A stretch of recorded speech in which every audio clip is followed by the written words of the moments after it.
एकदन्ताय विद्महे वक्रतुण्डाय धीमहि तन्नो दन्ती प्रचोदयात्। ओम श्री गणेशाय नमः। ओम श्री सरस्वतीये नमः। ओम श्री गुरुभ्यो नमः। सृजन और विसर्जन सृष्टि का नियम है। जिसका सृजन होता है वो धीरे धीरे विसर्जन की ओर भी होता है। सुबह का शाम होता है, दिन का रात होता है। इसलिए ये सृष्टि का नियम है, चक्र है जो चल रही है। जैसे नदी की धारा का दो पार्ट है, वैसे ही नदी की उद्गम होती है और नदी का फिर विसर्जन यानी लय विलय हो जाती है। जहां से उद्गम फिर वहां विसर्जन हो जाए, जहां से जन्म हुआ वहीं फिर मिल जाए। यानी अव्यक्त मूल से जन्म हुआ और फिर वहां से अवेयरनेस आई, चेतना आई। स्पेस में हमारा एक अस्तित्व का निर्माण हुआ। फिर उसके बाद धीरे धीरे एनर्जी, इंटेलिजेंस, बुद्धि का आना शुरू हुआ। ऊर्जा का अस्तित्व अपने आप पंच महाभूत का विस्तार होना शुरू हो गया। यानी सृजन में पूरा हमारा ब्रह्मांड हमारे साथ होती है और विसर्जन में फिर से वही हम अव्यक्त मूल की ओर चले जाते हैं। यानी क्रिएशन एंड क्रीमेशन शुरू हुआ और शुरू का कहीं, किंतु यहां हमें ध्यान देनी है। क्रिएशन और क्रीमेशन तक की जो यात्रा है, जीवन चल रही है जन्म से लेकर के, उस बीच की जो समय है, जो धारा है, जो ऊर्जा है, वो जीवन है। और उस जीवन में ही हमें सारे संसार के कार्य करने हैं। सृजन का अर्थ ही है कि प्रकृति और प्रकृति में परमात्मा स्वयं कुछ न कुछ सृजन के माध्यम से, यानी हम सब के शरीर के माध्यम से करता है। बहुत सारे चीज है जो हमें ऐसा लगता है कि हमें नहीं कर पाए, हमें करना चाहिए, जबकि ऐसा नहीं। ये सारे कंट्रोल्स जो हो रहे हैं, जैसे हमारे शरीर का टेम्परेचर, बॉडी टेम्परेचर, हमने भोजन किया, उसका डाइजेशन, उसका फंक्शनिंग, बहुत सारे चीज जो हम कर नहीं रहे हैं, ये ऑटो एक्शंस जो सृजन किया वही कर रहा है। या सृजन में जो पार्टिसिपेशंस है, वो फोर्सेस, वो चेतना इसे कर रही है। इसका अर्थ है कि सृजन यानी जो क्रिएशन हुआ है through this universe, through this nature, वो कुछ इस नेचर के लिए हम सब से कार्य करवा रही है। So everyone have a right to living. इसलिए कहते हैं जितने 80 बिलियन स्पीशीज जो है इस संसार में, 84 लाख, हर किसी का अपना अस्तित्व है। Everyone have a right to live and everyone, यानी सबका एक एग्जिस्टेंस है, अस्तित्व है। किसी के अस्तित्व नहीं, हमारी मनुष्य की ही अस्तित्व है, ऐसा कहना गलत होगा। इसलिए हर किसी का वैल्यू है, हर किसी का इम्पोर्टेंस है जीवन का।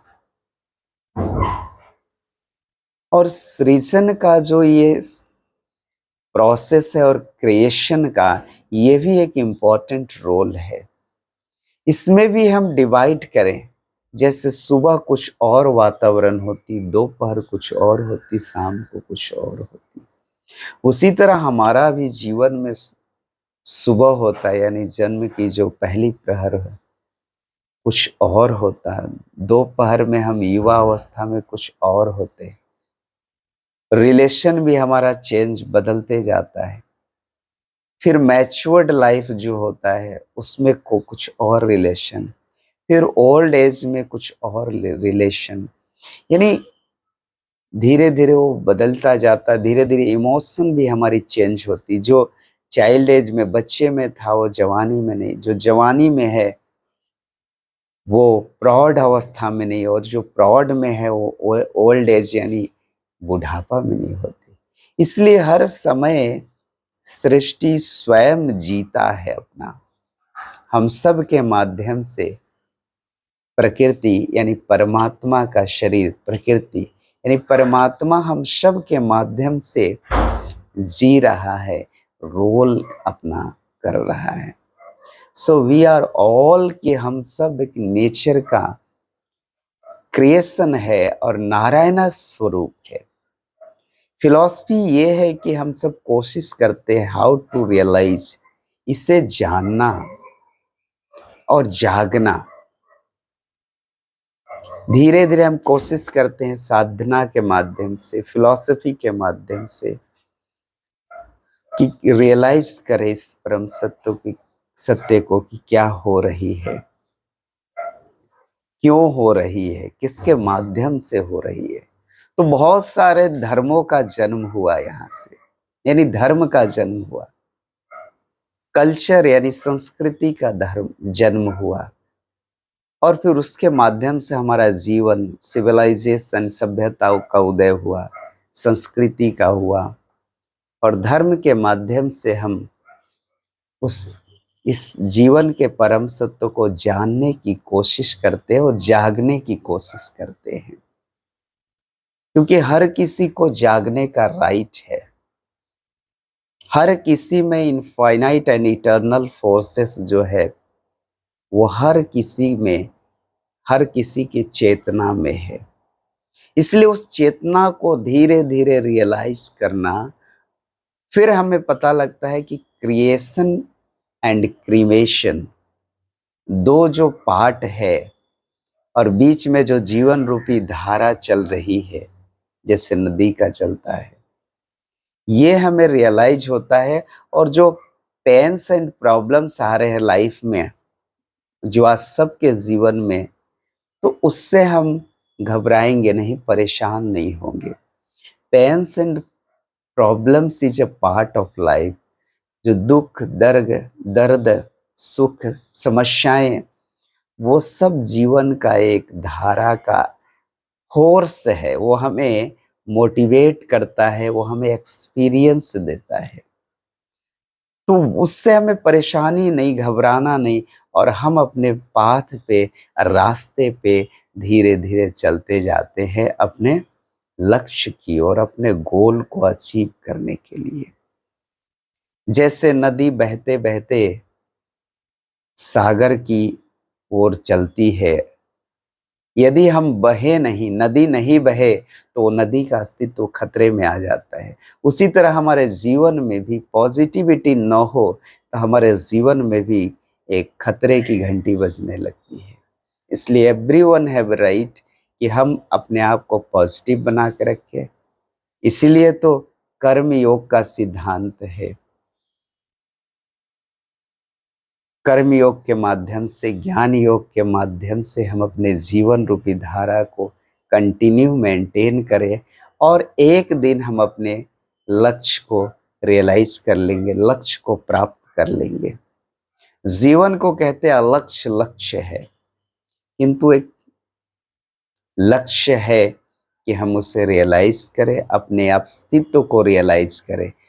What is truth of our life, what is the aim of existence.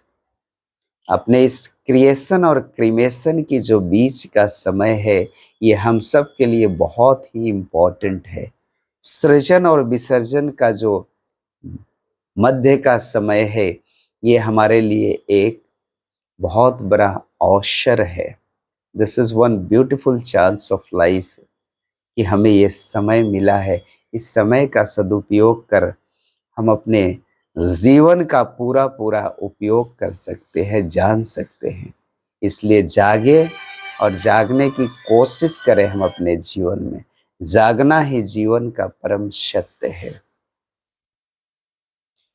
ओम सर्वे भवन्तु सुखिनः, सर्वे सन्तु निरामयः, सर्वे भद्राणि पश्यन्तु, मा कश्चित् दुःखभाग् भवेत्। हरिः ओम। शांति ही, शांति ही, शांति ही।